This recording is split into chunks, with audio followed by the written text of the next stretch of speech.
Okay, y'all, it's Q&A time.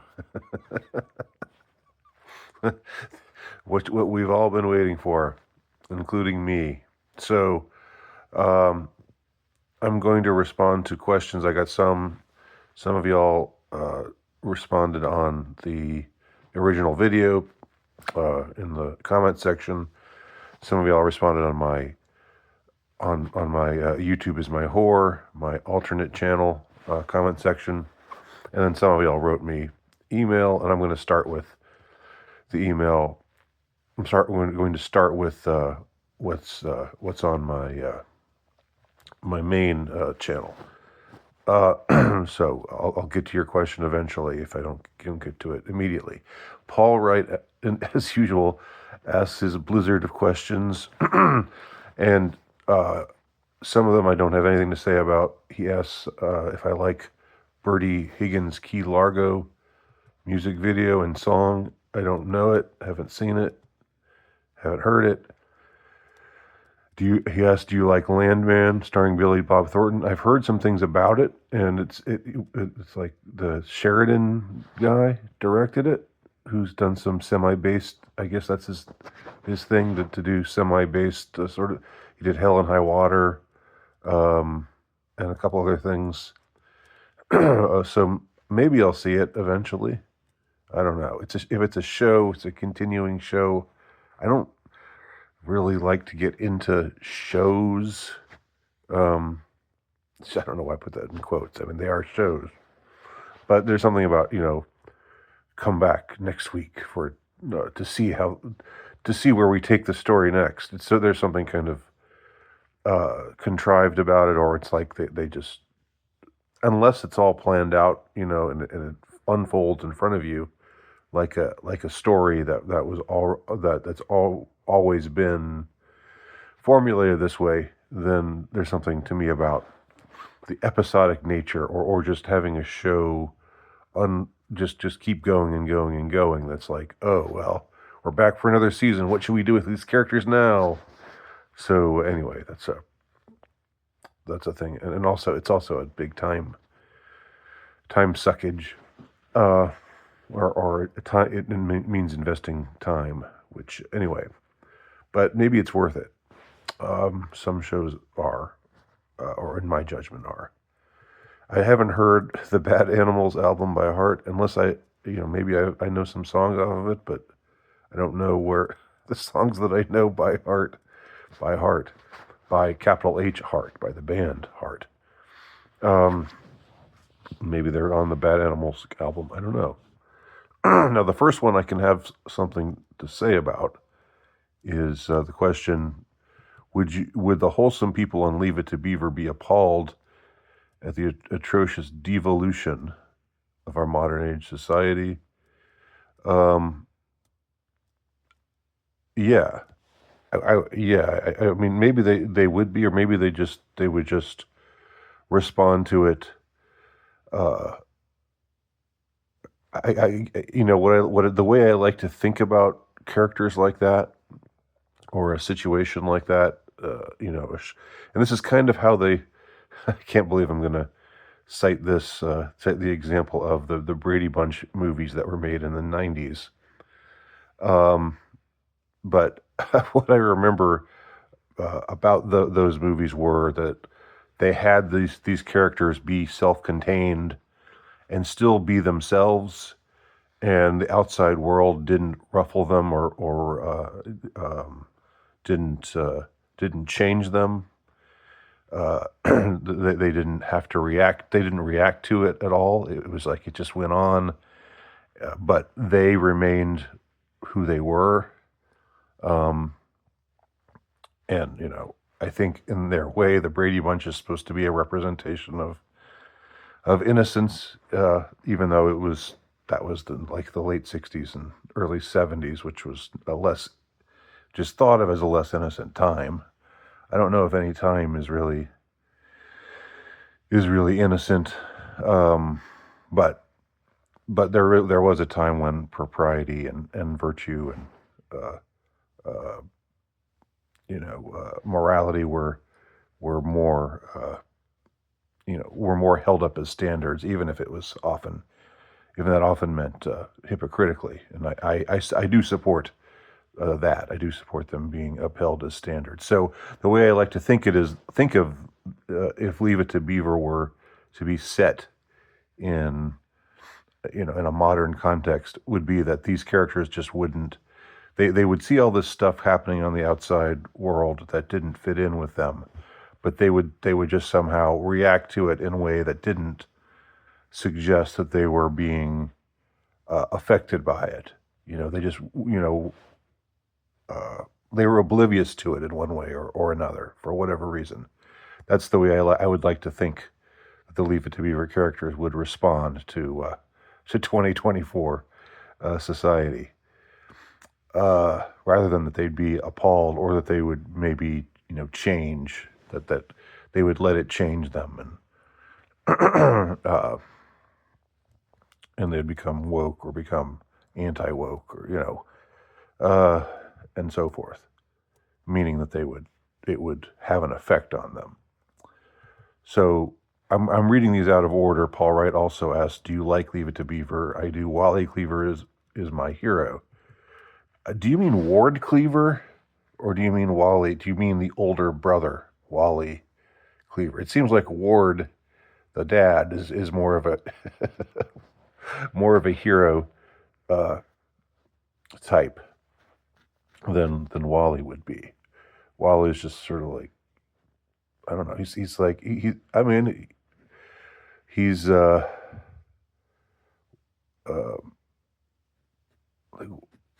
what does he really do? What does Wally really do? He's a teenager, he's like I mean, I'm not really picturing Wally doing anything but reacting to Beaver. It's been years since I've seen the show, frankly.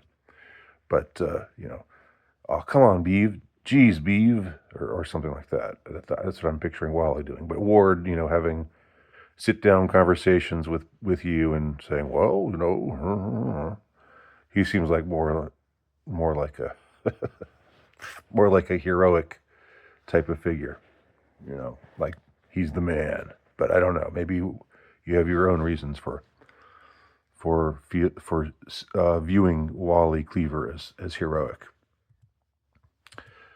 And finally, Paul Wright asks, "Do you like Lindsey Buckingham's Trouble and Go Insane music videos?"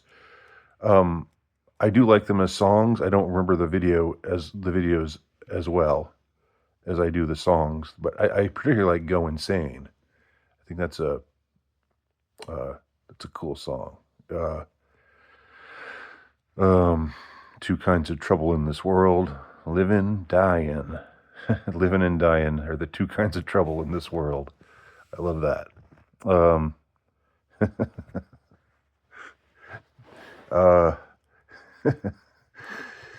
Okay.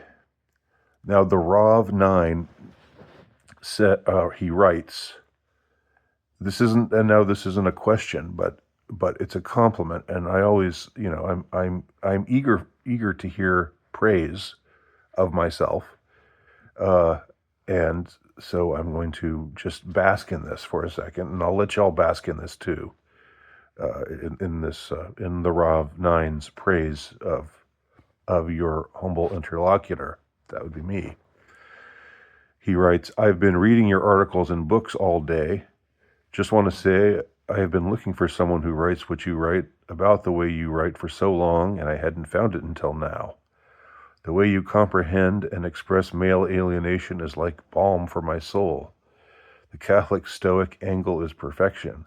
You give me consolation and inspiration. Thank you for your work, Andy." Wow. Well, thank you for your very kind words, the Rav9. It's very nice of you to say. And by the way, if anybody else wants to tell me, you don't have to praise me as much as the Rav9 does here if you don't want to, but you can. But if anybody out there just feels like praise like praising me, don't ever hold back. You can do that. Don't worry that I might think you're a suck up or whatever. I mean, I won't. I'll take you as being sincere. And I encourage you to praise me. Now, if you have criticisms of me, I encourage you to hold those back, uh, and just maybe just give me more of a chance, rather than actually confront me with criticisms. But if you have praise, I encourage you to follow in the Rav Nine's footsteps, and give me your praise as well. But thank you, the Rav Nine. It's much appreciated. Justin Fisher writes, "You've talked a lot recently about Bret Easton Ellis. Are you a fan of the work of Chuck Palahniuk?" After I read your question, Justin, I went back, since I'm actually subscribed to BEE's podcast now. I went back and listened to his interview with Chuck Palahniuk, and it was okay. It was kind of interesting. Um, I loved the movie Fight Club, and when I read the book, I thought it was good, but I thought it was more. I thought I still, if you asked me to select either the book or the movie, I would go with the movie. But then again, the book is what gave rise to the movie, so all praise to Chuck Palahniuk for that. Um, but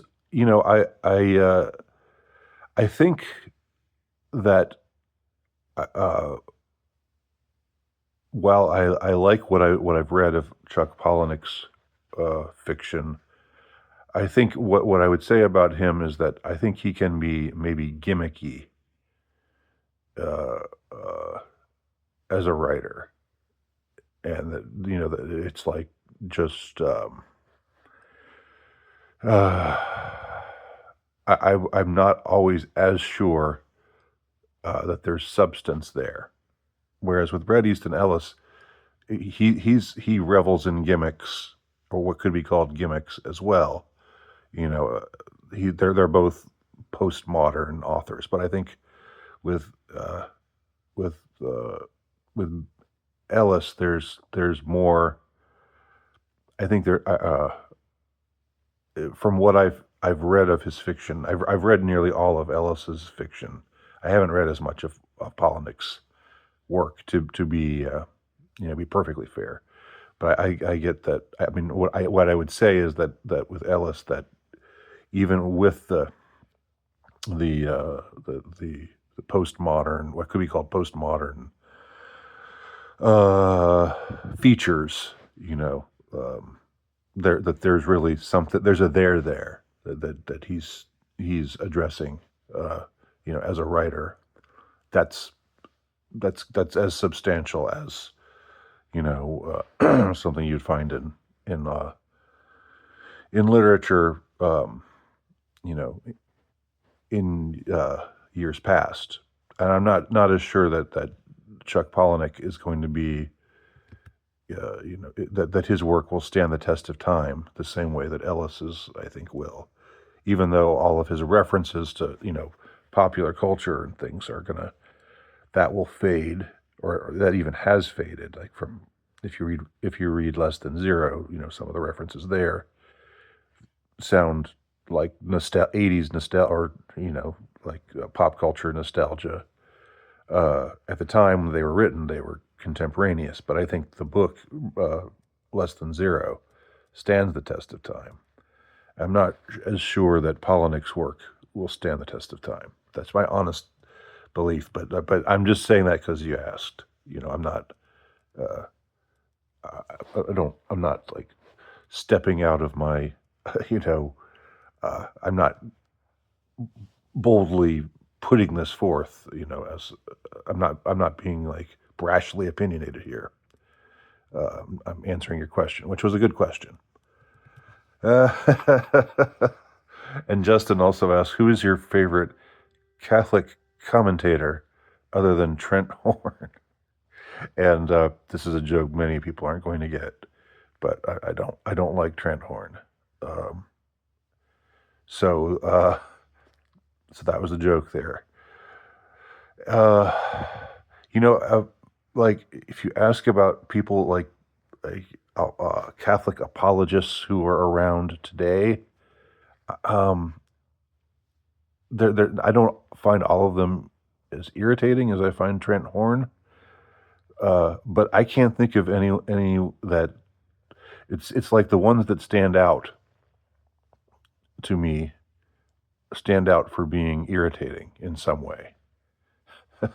Should I name names? I don't know. Um, and and the others, they're fine, I guess, but they don't stand out as remarkable or exceptional in a good way. The way that when you think of a Catholic apologist like G.K. Chesterton, it's like, wow, this guy can write. This guy, he's got something. I mean, um, there's no, I haven't, of all the visible or conspicuous contemporary Catholic, apologists or commentators or whatever, they're fine. And I'm not saying I could do a better job if I were one of them. And I'm obviously I'm not, even though I'm Catholic, I'm not. I don't. It's not my place. I don't believe that God put me here to be an apologist. Um, I don't think that's my calling. Uh, we all have different callings, but of those who are operating, the ones who stand out, like the fat guy whose name I shall not mention, who I haven't actually heard from in forever, but that's good. I think it's just because I haven't paid attention to him.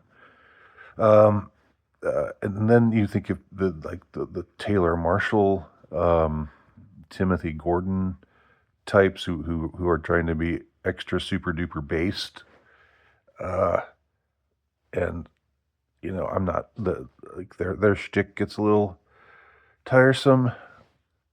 Um, but then like just the like your standard, I don't know, Catholic Answers apologist type. I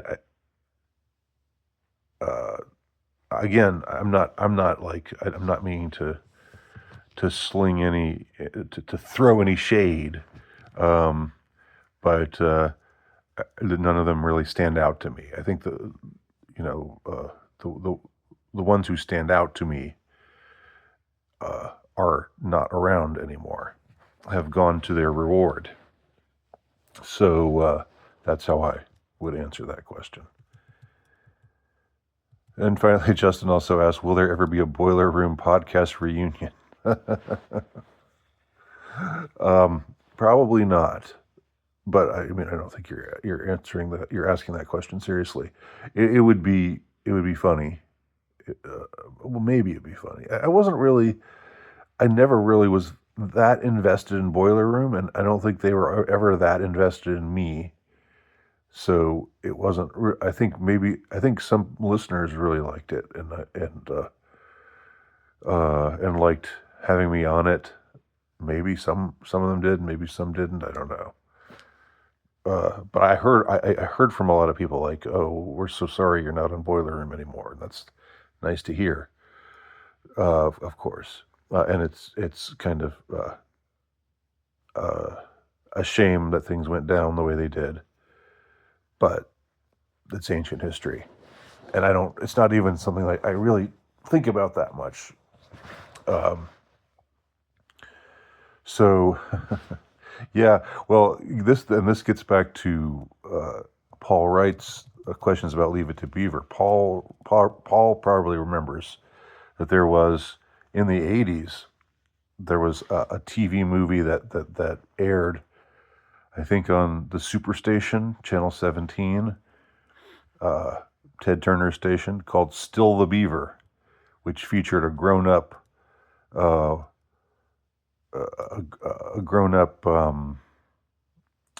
beaver and Wally and I think the dad had maybe died by that time, but the mom from Leave It to Beaver, I mean, she lived forever.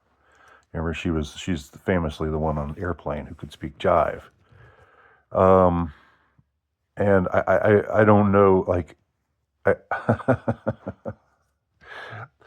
so they had because people loved Leave It to Beaver in the '80s on Channel 17. They thought let's do a reunion show, and I think I didn't watch it, but I remember it was not received well because people didn't want to take these characters out of their time and put them in, our crappy contemporary time, which at the time was the '80s, which is the time that people now think of as the golden era, which is funny. But yeah, no, I don't, I think having a reunion, and they did that also with Gilligan's Island. This is getting into pop culture arcana a little bit, but there was I think maybe, well, it was maybe not in the '80s, it was maybe in the '70s. They had like a TV movie about Gilligan's Island where they actually get rescued and find their way and are back in civilization, and then I think in the end they all wind up back on the island again, which is if if I had watched that, if I'd invested in that TV movie and that had been the ending, in a way that would be ballsy, you know, kind of like the Joker sequel was ballsy. Um, to just completely not give you what you want at all, like, or just like put them right back in the same predicament they were in before. Um, Back on the island. It's amazing that they made that choice to to to for that reunion special to have them be rescued and then be unrescued. Anyway, moving on. Incel Zionist rabbi asked, "Does using EBT to buy groceries help the economy? Why or why not?" Y'all don't ask me questions about the economy, or don't ask me economic questions. Have I ever displayed any flair for talking about the economy? Do I know, would I know what I was talking about if I addressed uh, financial matters? Have you seen my finances? If I were so smart, about finances, I'd be rich. Um, I, I don't know how to answer your question. I don't have the first idea how to answer your question. Sorry. I am honestly sorry. But Incel Zionist Rabbi also asks, why are a majority of songs romantic love songs? Well, I mean, that's a good question. And I've felt different ways about that at different times in my life. There's like songs about, why is every song about love? Um, and there are people who feel very strongly about this, and like who are very anti-love song, and an argument could be made that this is just how we've been conditioned. We're conditioned to think of love and romance as so all important and all encompassing. Maybe that's true, but I do think there's also I think that they exist because they address something inside of us that's already there. It's a chicken and egg question.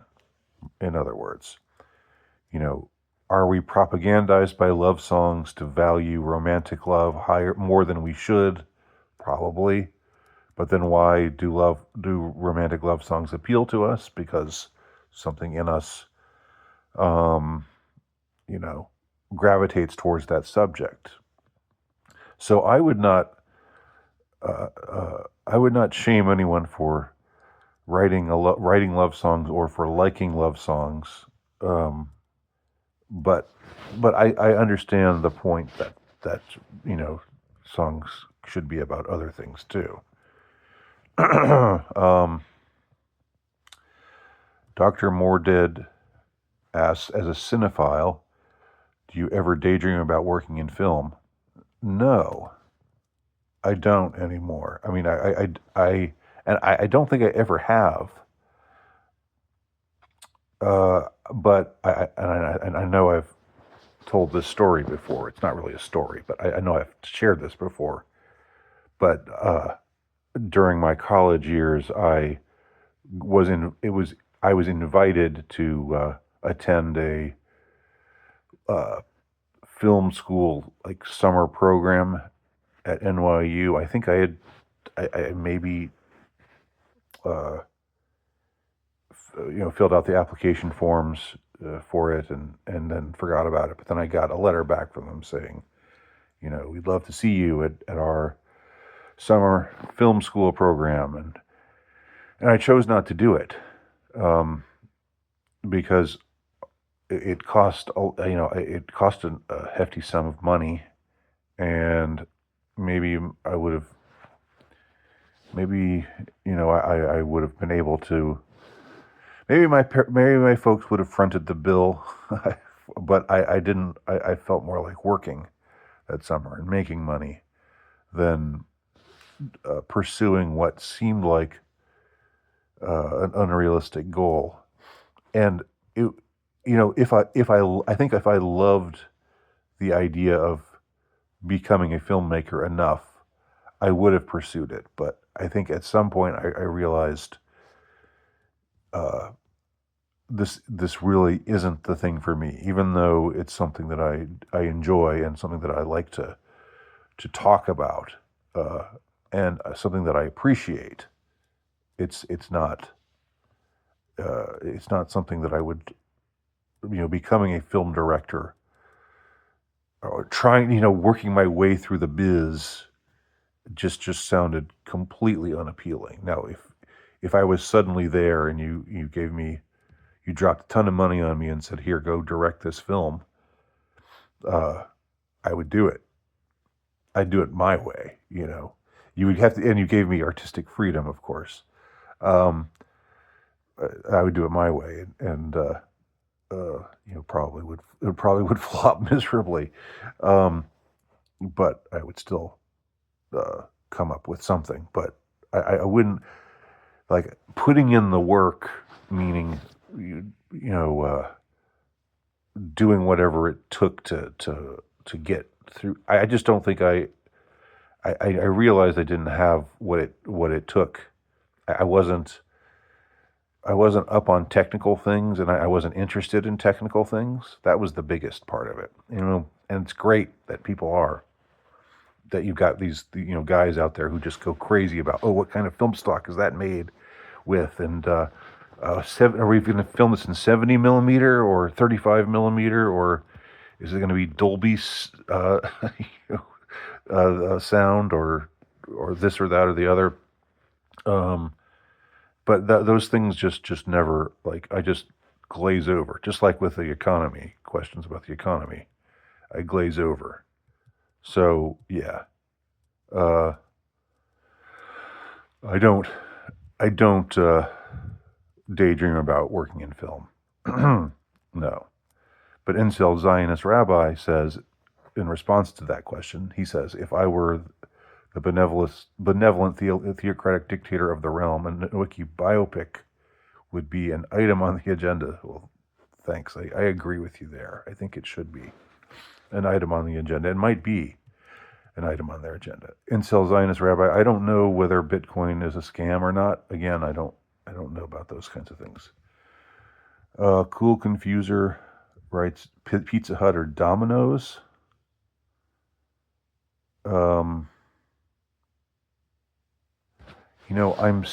That question is so deflating somehow.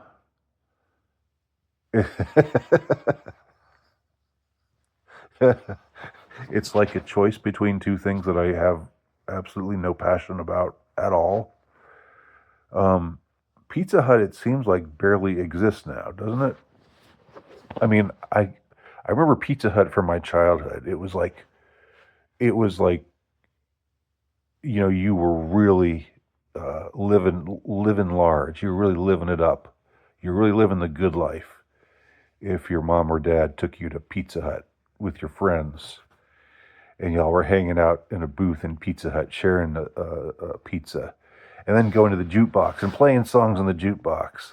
You'd put your quarters in and choose songs, and then your song would come on. You'd say, "That's my song. I picked that song." You know, these were simpler times, some might say. But that was before, like, well, I guess it wasn't before pizza delivery because I guess there's always been pizza delivery, hasn't there? Or like probably even when I was a youth, it was still going on. When I was a little kid, it was probably still happening. But I think of Pizza Hut as more of a restaurant experience, and Domino's is definitely a order out kind of thing. And I have uh, no enthusiasm about that question. I have no opinion about that question. So that's a good note to end on. So that's the end of part one of Q&A. Thank you for your cues, and I'll be back soon to answer more of them.